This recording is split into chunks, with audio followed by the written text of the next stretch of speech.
take a roll for the work session. Hi, are you there? Hi. Anne Marie? Hi, Jody. Yes, I am here. How are you? All right. Hi.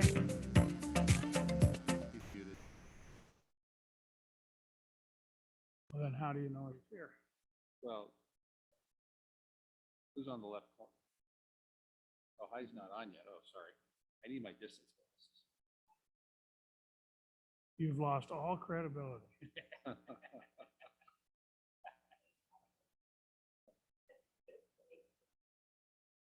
It might just be us then.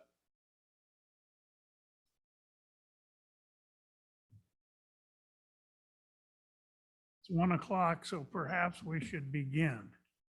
I'll call this meeting to order. And somewhere I have an agenda, I'll bet.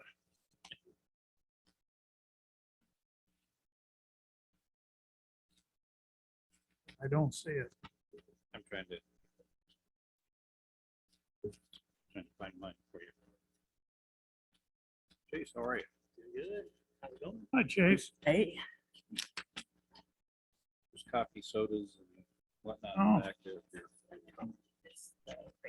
So Oh, mine. sorry, I saw the Pat Rice presentation. And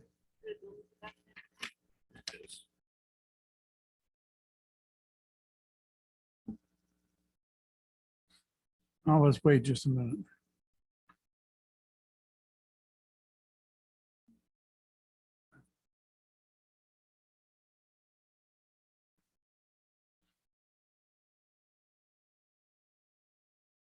Okay, the agenda. Are there any changes or additions? No, sir. Hearing none, we'll have the business update presentations, starting with Pat Rice. Thank you, Mr. Olson, other members of the board. As you know, work sessions are just that, an opportunity for the team to present to the board what's been going on, what we look at having happen in the next quarter or so. Normally sales is part of this. However, since Ally and Carrie are part of the regular board meeting, I wanted them to do an update generally for when pretty much all the board is normally in attendance. So we're going to start with Cody today. As you know, Cody handles the operational and the food and beverage side of the facility. So I'm going to ask him to go through. He has a PowerPoint as well. Thank you, Pat. Hello, directors of the board. Thanks for Cody. your time. Thanks for your time today. There we go.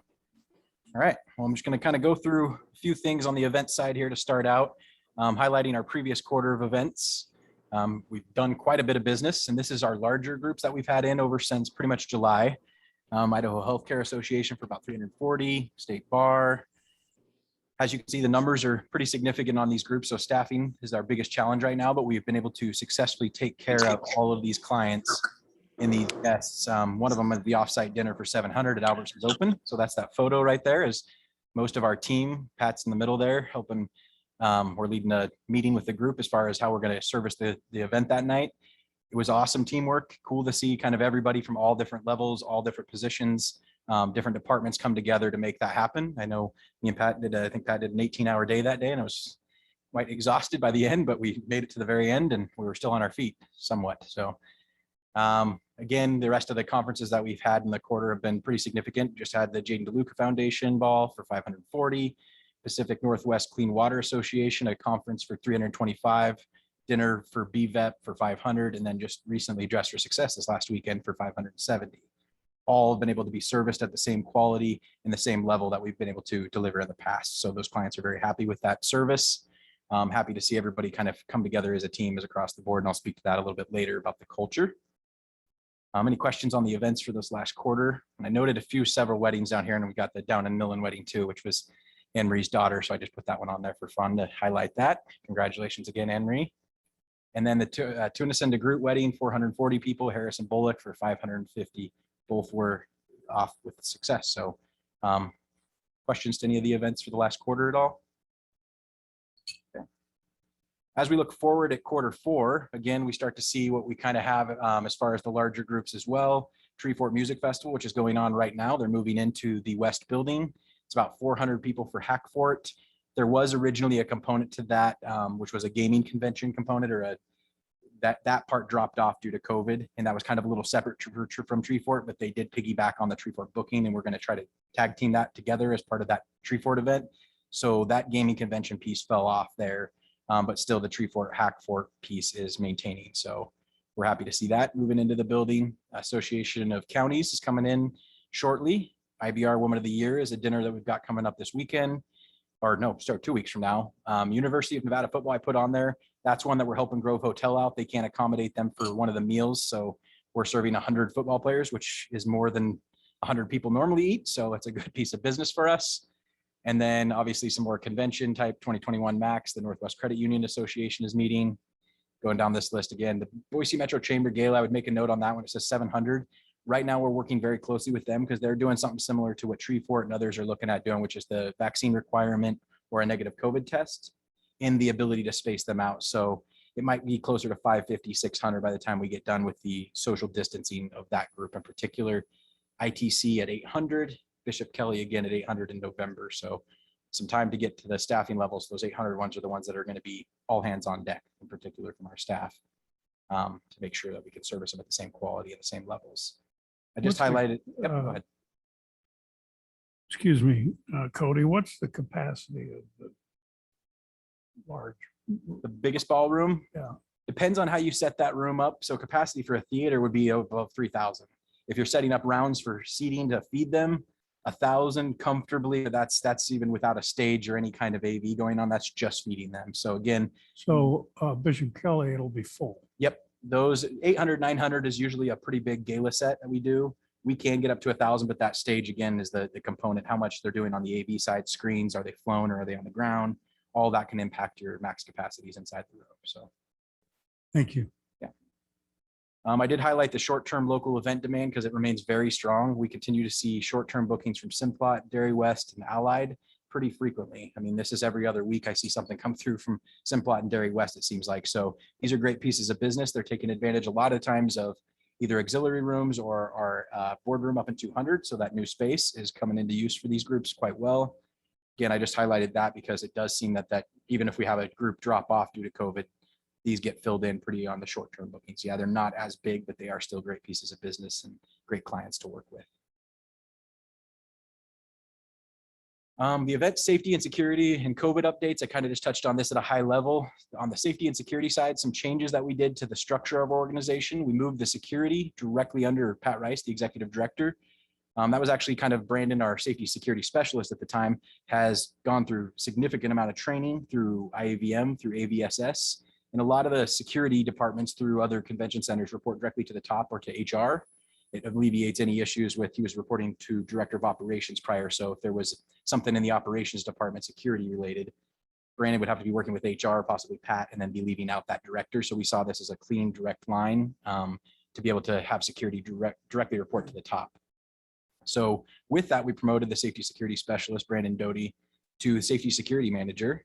And in addition, we've hired a security supervisor who's Anthony Radesha, if I'm pronouncing his last name correctly, in August. The goal of this is to better manage the event security and our expenses. We pay a lot of third-party security companies because we are requiring anything above 250 to have a security guard at an event. Anything with alcohol, we require security. Those costs are passed on to the client. By having Anthony on the team, we'll be able to charge those clients, better control the quality of the security. Also, when we do have third-party security providers, sometimes there's a lack of supervision. They're just kind of wandering around the building. So Anthony will provide that along with Brandon and then alleviate. So our hope is that it's going to generate some revenue to offset those costs of the additional wages. In addition, give us more control of our building as well. And then last bullet point here. Are they cops? Anthony is a former police officer. He served as a police officer. Brandon Doty is not. He actually started in our operations department. We've trained him up as a safety security specialist, has done extremely well. As somebody that I personally have mentored myself through operations in my years as director. Very mature, young individual. I mean, he's probably, I joke with him all the time. He's 23 going on 80, in all honesty, at his responsibility level. So Thank you. on the COVID protocol side, things continue to change. So we've kind of made a update to our clean and safe plan to have it more flexible. The way that we've done that is we've kind of highlighted some language inside that clean and safe plan that's in red text. That is only when specific mandates are in place. So if the city goes back to a mask mandate, those kinds of things. So the document is a lot more flexible to our client to be able to look at it, know where we're currently at, and then if things change, what those would be if things get more restrictive. So the ability to use that document has been very good for our event managers because there's a lot of questions coming through as the city has recently changed their protocols, which don't directly impact us, but we're continuing to support the city's efforts in any way we can by letting our staff know what we can do to accommodate those requirements, but they don't directly impact us because we're not a city-owned facility. We don't have to go through the special events permit except for Grove Plaza events. So anything on the Grove Plaza that would fall under that 250 person mandate the city did release, that information is something that we're having to work with the Grove Plaza clients on. But in our building, we're giving them the ability to either we would recommend that they wear masks if they can't physical distance, but we can physically distance most of our groups too as well. So we can meet those requirements that the city has put out. We did implement masks for our staff and guest contact areas again. That's a change back. We kind of re-implemented those. So if you notice our staff out on any of the guest contact areas, they'll be wearing masks. And then we are renewing our GBAC certifications for 2022.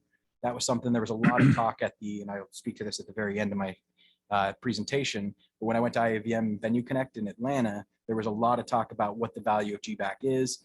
And we see it from the sales side as not so much that we're picking up groups that are coming here because of this. And I think I spoke to this in my last quarterly update.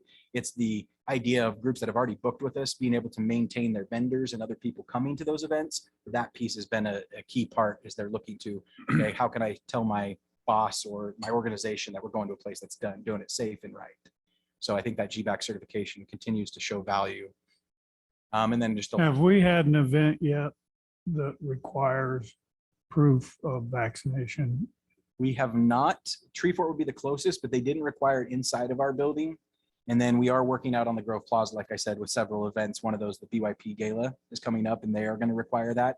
So we're going to get a little bit of exposure to that. But when I met with Treefort originally, I saw that news article, we had a meeting with them and said, hey, I need to make sure I can run by my executive director what your requirements. They didn't want to require our staff any of those things that they're requiring the attendees. They understood what we were already doing and they felt adequate, that was safe. They said that they were just going to let any artists know that maybe are in our building that have a higher level of anxiety towards some of the protocols, that this is the protocols at Boise Center. So if they didn't want to attend something here, they could choose that. But they were very flexible with us as far as here's what we're willing to do. And they weren't requiring any vaccinations, negative testing. Well, I was just curious how we would, if a guest group wants us to check vaccinations, how do we do that? Right now, my protocol would be to work with Crush the Curve. I know that Tommy Alquist has a group, and I've talked to several individuals locally that are working with that group to try to do that. But I know Pat can probably speak to this a little bit.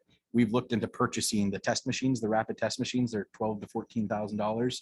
It's not the machines that are hard to get, it's the strips. We would fall so low on the list of proprietary people that would get those because they go to hospitals and medical places first. So we would fall, so that we'd have no guarantee of being able to say, yes, we could test you at your event. The ones that are requiring that, we're putting it on the event side, letting them know, yes, we would support that. We can make sure we can accommodate that, but us being the testing facility is not something we can accommodate at this time. So let me just imagine this. So you'd have single file lines, I assume, and somebody, whether it's our guest or us, is going to look at the vaccination card and look at an ID. That's exactly it. And in fact, I just received the protocols for the Chamber Gala from Alex. And there's an app, Lincoln, I think it's called, that the Treefort's using, and then the Chamber is looking to replicate it, where you can go into the app and put the information of your vaccination into the app. And so you can show the app with your ID, or you can show your vaccination card and your ID coming in. But to your point, it would, yes, there's going to have to be check-in lines. And I'm guessing you're going to have a lot of check-in lines. BSU started with their students last weekend. I'm not sure how it went. They had 500 tests reserved just for students from 9 to 6 on Saturday. Don't know how that went or how many they used.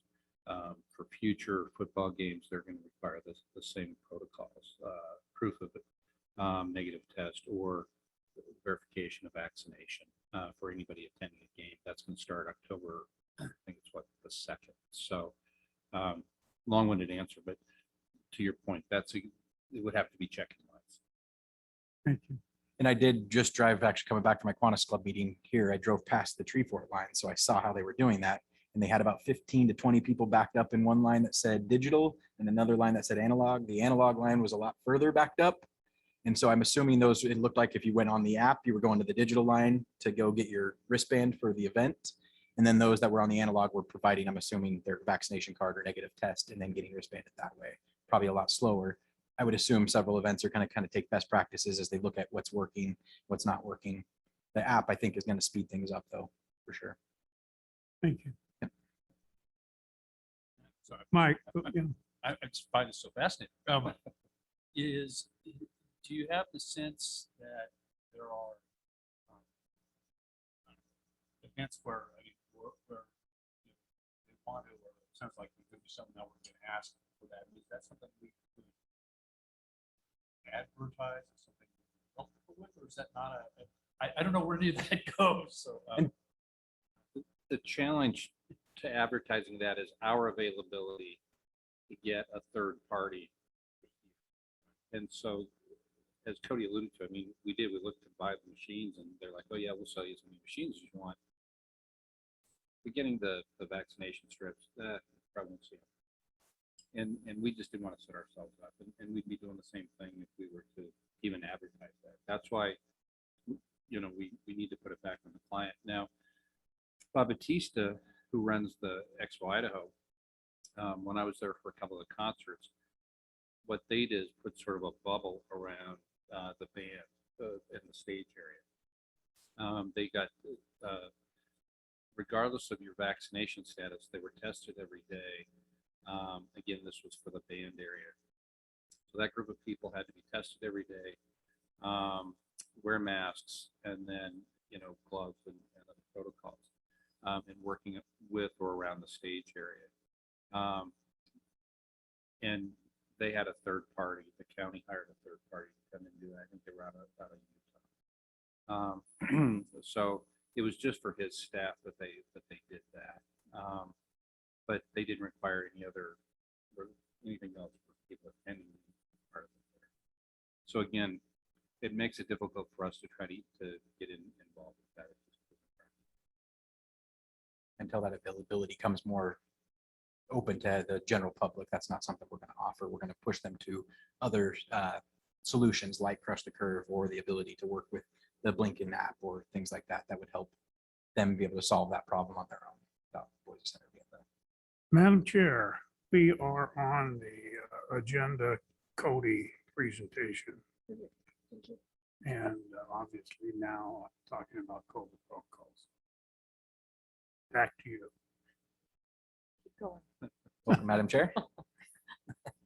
You know, it's in the reason that we went to full-time masks in guest contact areas. We have very few events that are even asking for protocol. With that being said, those that do want protocols, some want masks, some want the thermal imaging cameras. A couple have again, as we talked about the Chamber Gala, trying to do more physical distancing. So rather than tables of 10, they've now gone to tables of 6. So that puts a max of about 540 in the ballroom. I think Bill is trying to work through some of the sponsors and his board on allowing tables if they want more. You know, if a sponsor says, no, I'm fine, I want all 10 seats. And I'm not sure how that's going to go. That's a high level conversation with me. I'm not sure that's going to work. But again, the information I saw this morning was they are going tables of 6. So, you know, then again, full the proof of vaccination, you have to have a negative test. So again, we thought rather than when employees come in one day, do we have to wear masks in the east and not have to wear masks, or do we have them in the east and not in the west? Get away from the confusion. So we just said, we'll have mass standard practice for the foreseeable future. I'm just trying to envision the Catholics, 800 people in that room, unmasked. I can. I know Speak. they're immune, but I happen to be Catholic, and currently at certain masses they have mask only seating in one particular area, but at least for the churches I've attended of late, there's not a high percentage of masks. right, and the high school's been unmasked all this time, right? I can't. I shouldn't even. I don't know. You know, Schools. thank you. That'll move on to the next slide, which is budget related, just 2022 budgets. Some high level notes here for the F&B and operational budget considerations. On the left side there, I've kind of highlighted some significant challenges or things that we are headed into that we're aware of that will be impactful, and then some of the solutions and how we're addressing those challenges. So on the top there, I've got the significant increases in food costs. I know Pat sent an email out to the board explaining that we're seeing specifically in proteins like beef, and it seems like it's sirloins and the top end cuts is where we're most noticing. There's an increase as high as 40% in some cases on those. Our solution to that is we're going to raise prices, and we have actually on the entire menu to keep food costs manageable and margins mostly in line. However, we're also looking at charging market price on specific proteins. As now we did a dinner where I think that was the one that I think Pat sent the email out where we pretty much took a loss on it because of the cost of that steak. So it is something that we're continuing to pay attention to, hoping it's short term, but again, all of that stuff is out of our control, so we will control what we can. In addition to that, I'm sure you've heard this all over, is higher cost for labor, and that's in all departments. We increased our wages on the base pay side about 15%, some positions as high as 20%. We did a market analysis with Ameriben, and that helped get us as to where current Boise rates would be for those positions, and then tried to make adjustments. We really just took care of the bottom half of the staff at this point in time. So we've taken care of the hourly staff with the goal as of December 1, taking care of the exempt staff and bringing them up into line with those increases as well. And with that, we've increased rates planned for fiscal year of 22, and that's service charges. Currently, we're at an 18% service charge. After going to IAVM, we're one of the lower. So we have made a decision to go to 22% as of December 1, and that'll put us more in line. Right now, the rest of the market's in that 22 to 25%, it seemed like to me. So I think that's the convention market. The locals will feel a little bit from that, I think, and so we'll try to work with those that have obviously been contracted. Those changes won't happen. But across the board, I don't think we'll see too much pushback on this because of what we're seeing on the labor side, and everybody understands that. Madam Chair, Yes. Cody, I'm always interested in our compensation philosophy. We are in about the 50 percentile of the market, so we're not one of the top payers and we're not the lowest paid. That's why I'm focused on culture heavily, is to try to retain, because we know we aren't going to be able, as a government entity, we're not going to be able to pay in that 90 percentile. The gardeners, those people they have in the process of COVID, even taken some of our employees because of how they pay.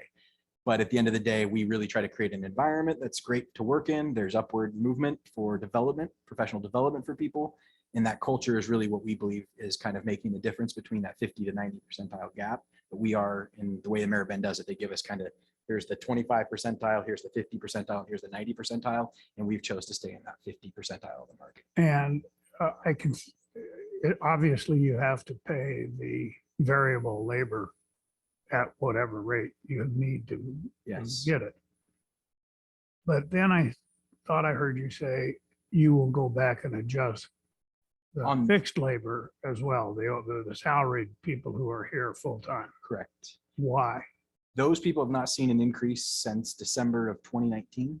Okay, So we froze wages last year. So we made a commitment to the team that, hey, when it comes to this year's December budget, we are going to make it right. We're going to catch you guys back up. But everybody understood the last year, they've been happy to keep a job, and we appreciate your guys' support there. And it's really positioned us, and I'll speak to that as I get further into the slides, it's really positioned us well to be on recovery. more than any convention center in our region right now, let alone the nation mostly. There are some convention Yeah. centers. Thank you. Again, next bullet point here is increased costs and technology. This is mostly microchip manufacturing continues to lag as demand continues to increases. The more smart technology and things that get put Wi-Fi into it or anything else that gets used, they drive the microchip usage up, which again, manufacturing was behind because of COVID. That's starting to catch up a little bit, but there is still lag times. So we continue to grow and invest into the AV and IT services because we believe there's opportunity for additional revenue in these departments, which will help offset some of those additional costs. In particular, I highlighted AV is projecting close to 1 million in revenue in 2022.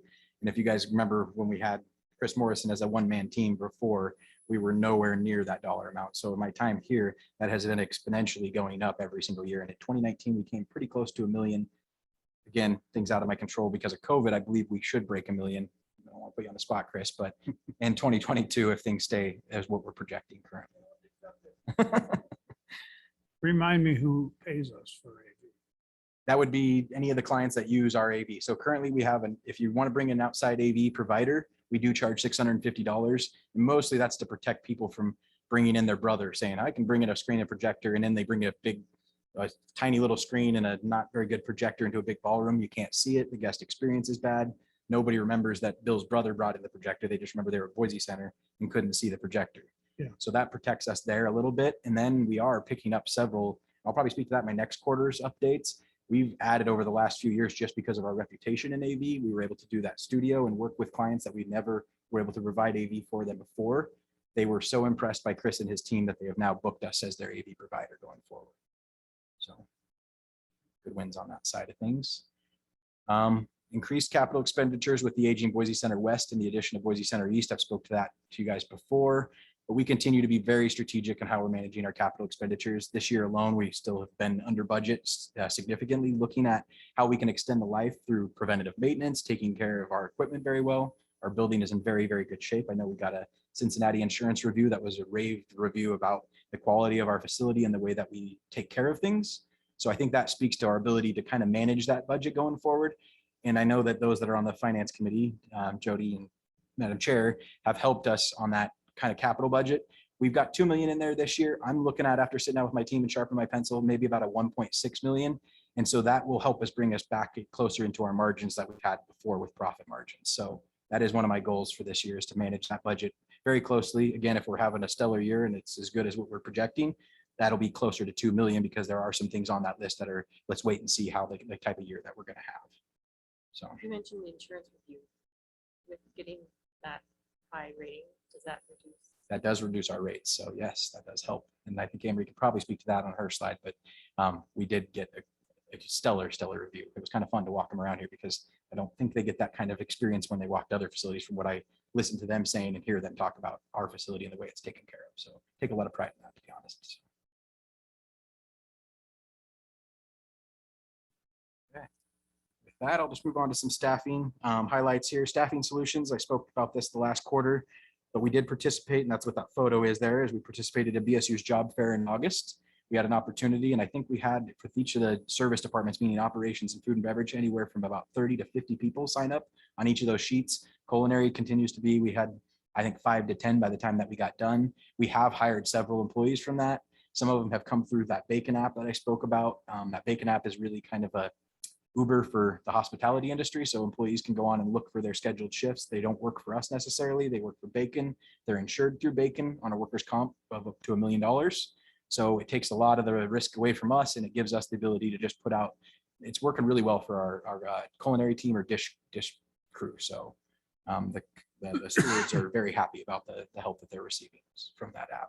Cody, you might address, well, because of the Bacon app, people can come in and like any other temporary service, evaluate how we are to work with. And I think we've had six or seven. I think we've had 6 or 7 Bacon app temps who actually come on board with us in operations, and predominantly operations, but then even a couple of stewards. So I think that speaks highly to Cody's efforts and the team's efforts on culture. When these people come in temporary, they definitely don't have to work with us. But they choose to. And that I think speaks highly of the culture. Gives us an opportunity as a kind of a working interview as well. So if the employee is a good employee, we then start to kind of, hey, do you want to come work for us? And we try to position that. It's been very helpful as far as another piece of the puzzle that's helping us solve this.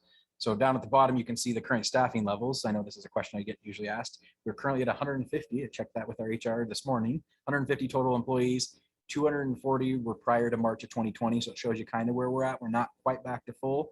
The full-time employees, which I want to thank you guys as the board for the support, but the only reason we have the team that we do intact of those 61 full-time employees is because of your guys' support. I can tell you, I've talked to convention center after convention center where they held on to 1 to 2 people and they're trying to rebuild, and they're not going to be back in 22 even, probably for the most part, because they can't even get the staff trained and hired back on what they need to do to deliver their services. So we appreciate that. And then several open positions are still looking to be filled, but for the most part, that 61 to 68 gives us the ability to operate this convention center at pretty much full capacity. We may need all hands on deck at times, but for the most part, there are some certain times where if we've got a full house over in West and in East, or depending on what type of event wants to add in, we check with the service departments and make sure, are you guys comfortable adding this additional event in before we do? Because we want to make sure we're not just trying to shove everything in and get the business, but not be able to deliver what we normally do when the experience is so great here. So.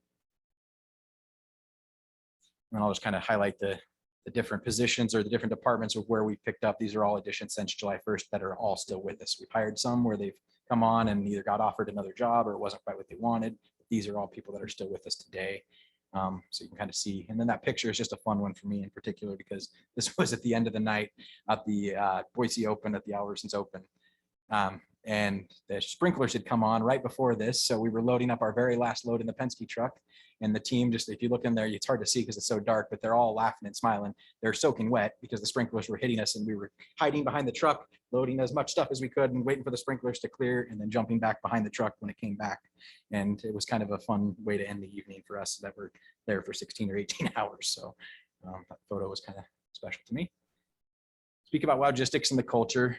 This is something that I think has carried us through this last year, in particular with the team that we've got and maintaining the group that we have and the quality of staff that we have.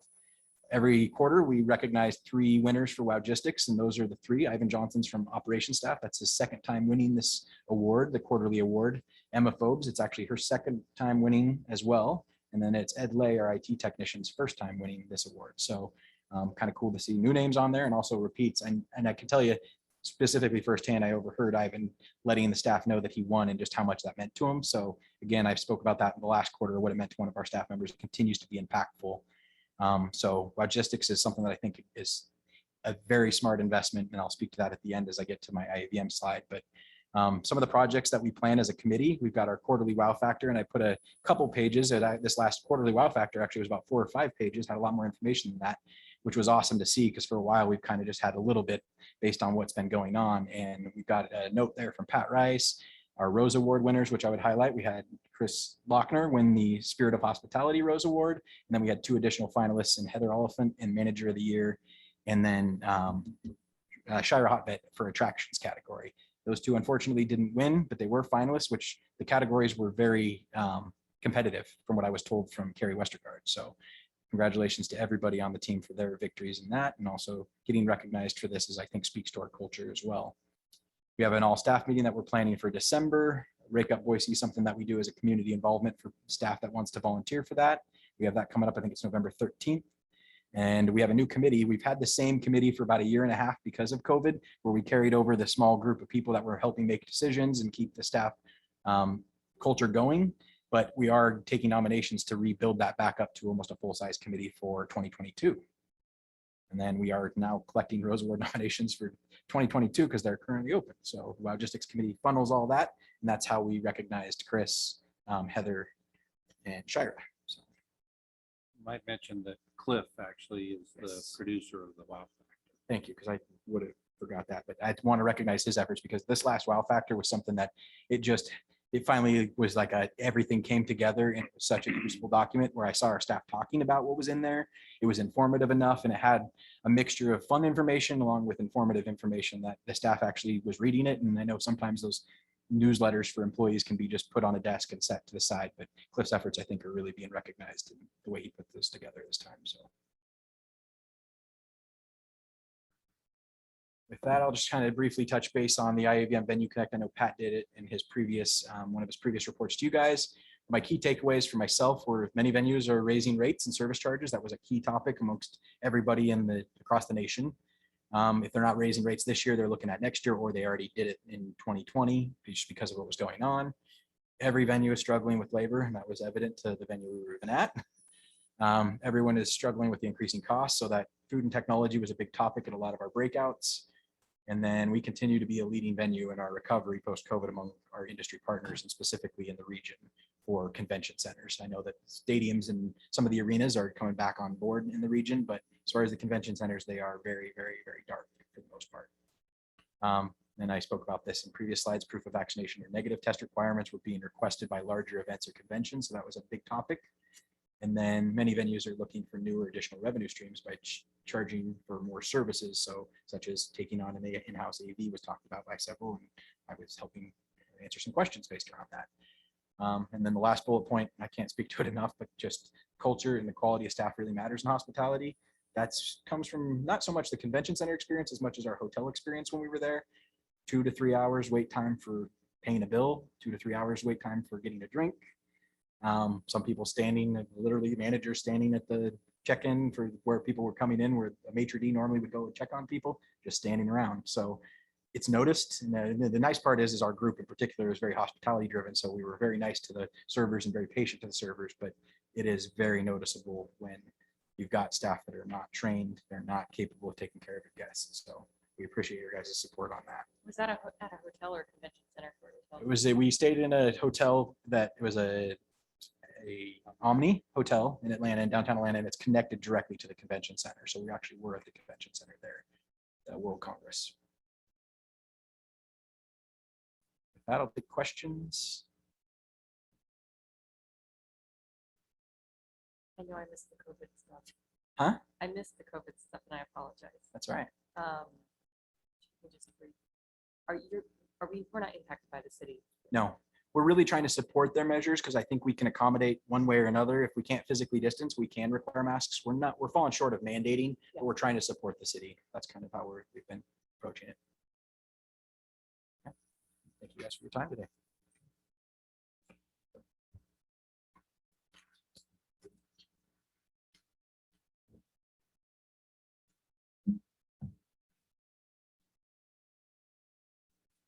Good afternoon, Madam Chair, members of the board. Here, I'm here with Mary Michael to give you a quick marketing update. We're not going to take all the time, so unless you have lots of questions. I give you a handout, looks like this, just so you can follow along closer for those of you that want to follow along. I just put just a couple notes on here just to recognize the fact that marketing does help with a lot of other departments' projects, and we get involved in the community and do several projects. A lot of things were postponed from 2020. The golf sponsorships, business after hours, and Cody mentioned the career fair. So we're involved in helping to pull all those materials together for these functions. And I think that the reports that are coming back from the sales managers and the event managers are that these are great networking opportunities for us to be out in the community, for us to spread the word that we do have dates available for holiday gatherings and things like that. So we're supporting lots of departments and and getting out in the community, which is important to make sure that we're always having communication out there with our clients and guests. Last work session, I reported on a new advertising initiative that we did. We did some digital advertising with the MPI, the Meeting Planners International website, and we got our first statistics there. And so I just wanted to share those with the boards, showing that we're getting, it's working and we're getting exposure. We're getting impressions, we're getting clicks, and the click-through rate, while low, is probably pretty okay, for the time being. Allie will talk about in her update. We're doing some things with Orange 142, which is a new agency, and we're getting 8% kind of click-through rates. So which is great. Once again, we're getting in front of new eyes and seeing our message and staying out there. So I think it's just important to share the fact that advertising works. We just want to stay focused. We did a review with Drake Cooper, our agency, and Mary Michael's going to share some of those details just to make sure that we're verifying that it's working. And if it's not working, we're going to pivot and take that same approach that we're going to be placing media quarterly rather than annually, just to make sure that if things come up or things need to be addressed, that we can make a U-turn and make sure that it's being effective for us. I know that you're going to see this in the board presentation, so I'll just highlight this. We are building and helping to create some new trade show backdrops and materials for the sales team to take out. We turned to Ward Hooper, a local artist who is known for some of his retro artwork. And I think that we wanted to take a little bit of a different approach. A lot of booths, trade shows use photography. And so we're just really kind of taking a new approach, a new look and a new visual to get that kind of that hometown feel, maybe that little bit of vintage postcard feel. But in each of these, we're promoting Idaho and the center, and we'll have fun with giveaways and different things that actually tie into some of these themes and these illustrations. Once again, obviously promoting the famous Idaho potato, outdoor activities, and the Coke bottle is kind of or the Boise bottle is just kind of fun. I think it's just eye-catching. It's a conversation starter, and I think that if we have a chance to do refreshments at a convention, at a trade show, it'll just be eye-catching and kind of just create some buzz. The next bullet point is just an outline of September, October, November, where we're having ads placed in some of these industry publications, as well as some of the editorial features that will be coming on. You'll see that we have a Smart Meetings in October does a feature on Idaho, Wyoming, and Montana.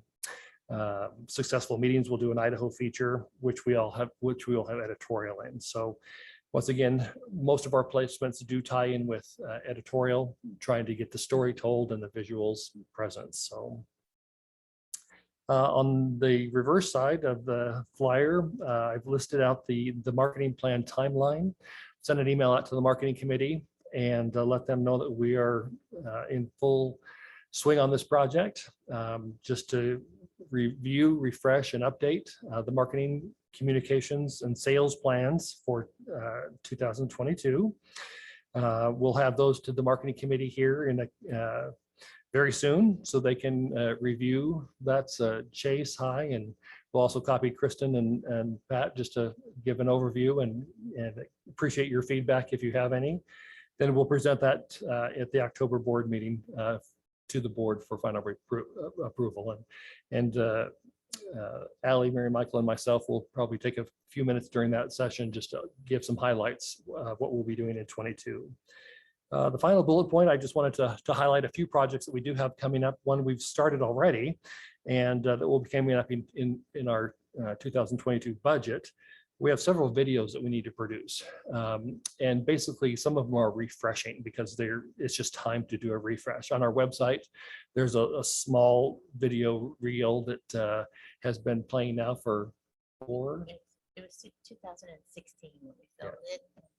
So it's time for a refresh. And so we're like say, just not that everyone's watching it every day over and over, but we are. So we just want to make sure we have current images of the skyline, current images of the renovations throughout the building and things like that.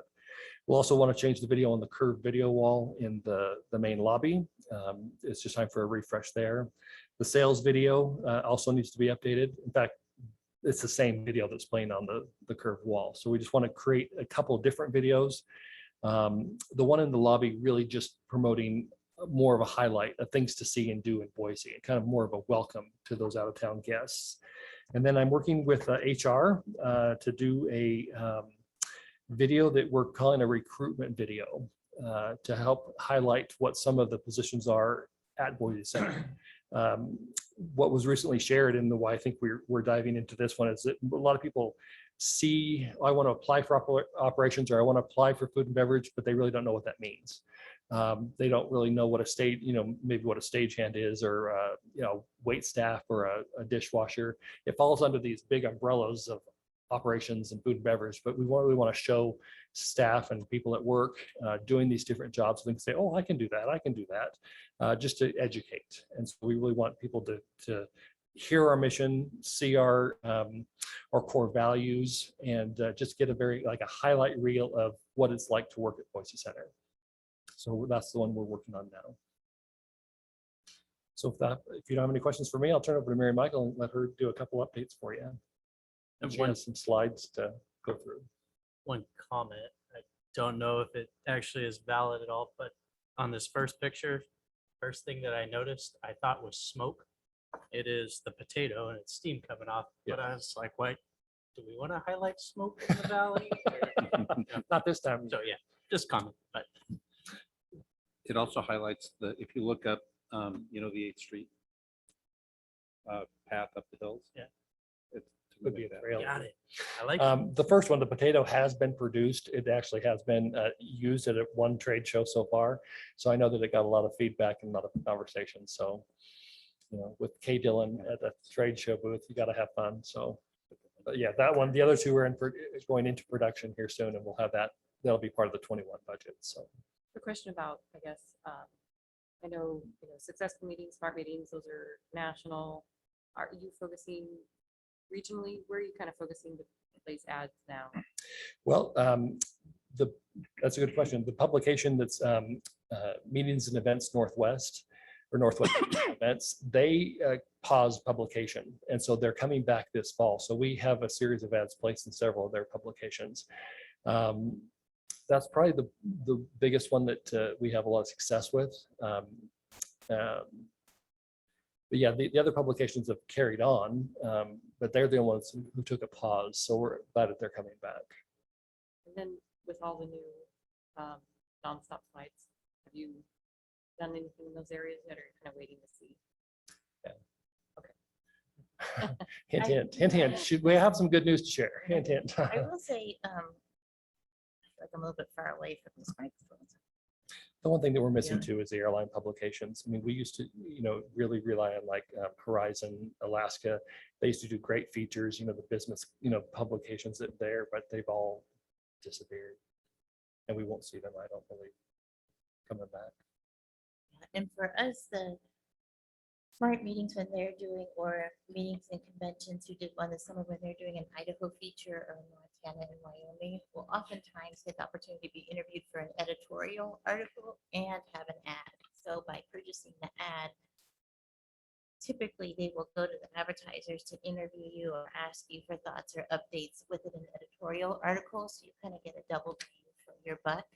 And the Convention and Visitors Bureau, we try not to overlap on most of the publications we go into. We try to be purposeful. They will do some publications, we'll do some other publications.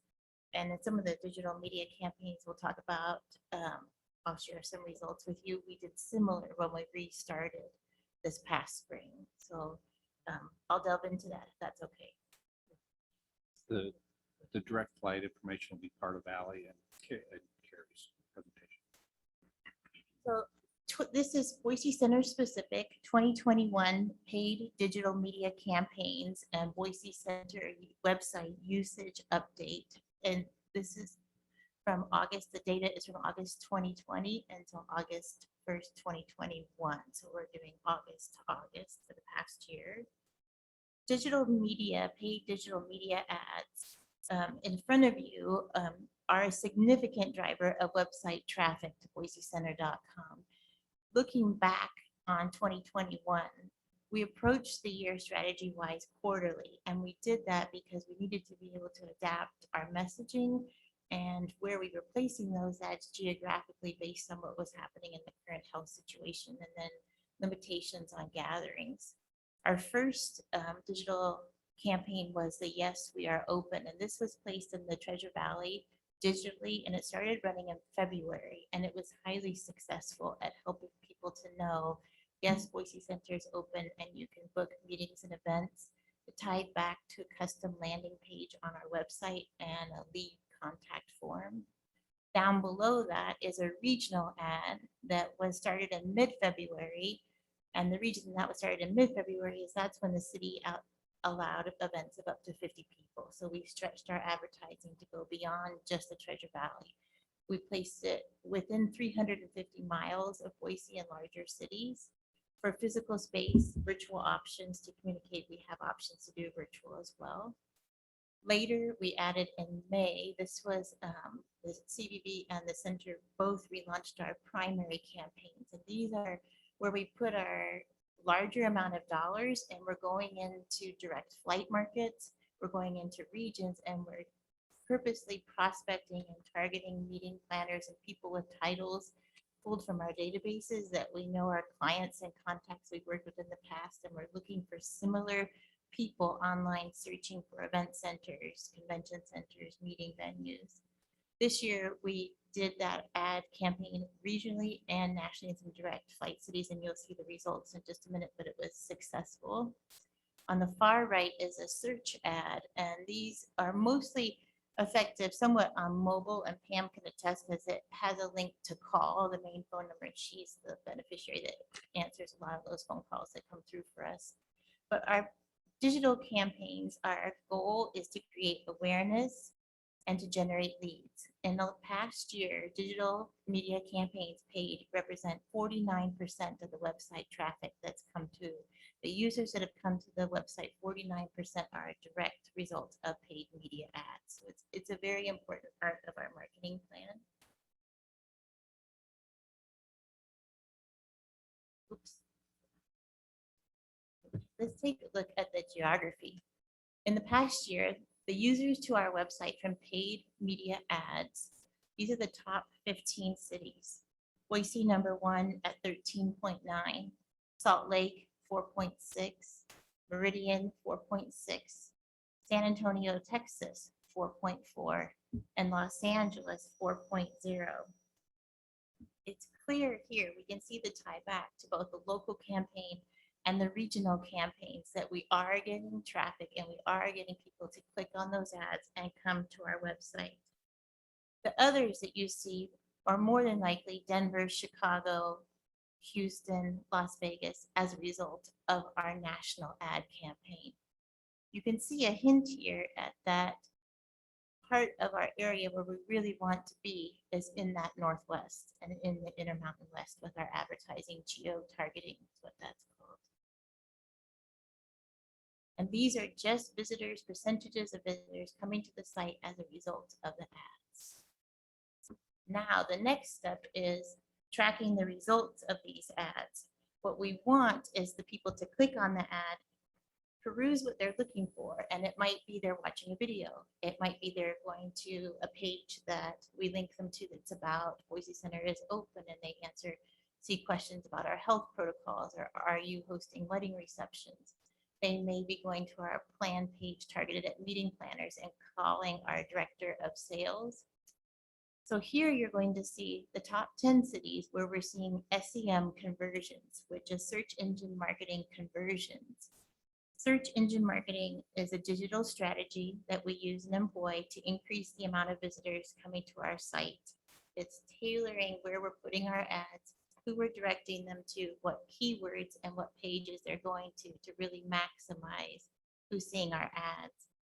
Conversions, we set the conversions each year. Those are an event inquiry submittal, so a lead, a contact us form submittal, a phone call to the director of sales, or a phone call to the main phone number. And we track those because those ads all have tracking information on them. When you click on them and we direct you to certain pages, we're tracking where you're going and we can track those results. We saw the most results in the Boise market, 176 conversions, Portland 21, within the state of Idaho 15, Salt Lake City 12, Seattle 12. The cities you see in blue, the blue font, are direct flight cities where we have placed ads. What's interesting to me is I went back and looked at data 2 years ago that we had similar, and I was doing geographics at that time more by state. And Portland and Denver are ranking higher than we were 2 years ago. We see a change with this kind of COVID and the way that the travel or meeting attendees and so forth has really changed. Maybe not doing as much across the country travel and doing more regionally or within a day's drive. Looking at this, when we spoke with Dre Cooper, a good observation for us as we're planning where to place our ads and where to spend the most of our money, our results are coming. Looking at site users and looking at conversions, it's clear that the majority where we want to focus our efforts are in the Northwest, is where we want to really, is where we're going to see results. With that being said, we do see traction, and we definitely think we want to maintain staying in direct flight markets, Texas, Atlanta, Chicago, Portland, definitely. Denver is an interesting one because that regionally, Denver has oftentimes competed more with Utah and Salt Lake for that Intermountain, but we're seeing traction, which is great for us. So we do see definitely the benefit of staying in those direct flights and building on those as well. You're going to have from Ally at the board meeting, she'll show you that the website event inquiries are in the top generators for our sales and event team in 2021. So we know that the digital media paid campaigns are driving people to the site. We're converting them to leads and inquiries and phone calls. For next year, we will again do our digital media strategy quarterly. We'll share that strategy with you for the fourth quarter. We're going to maintain what we're doing now, but looking at the first quarter of 2022, we'll continue to observe the current market situation, public health wise, not only in Boise, but also nationally to see what's evolving. We were on a call yesterday with Orange 142, which Ally Carey will talk about, which is the CVB's meeting marketing, and they said most destinations right now are being impacted by a word they use as blip with the COVID, with the Delta variant. Most are experiencing right now a blip with leads and people confirming business due to the current levels. So we'll continue to monitor that. We'll adapt our key messaging and placement geographically quarterly as well. Finally, we appreciate the district's support of our marketing efforts, and we look forward to sharing the 2022 plan with you next month. Happy to answer questions. So I guess out of these conversions, are you then tracking what ends up booking? We do.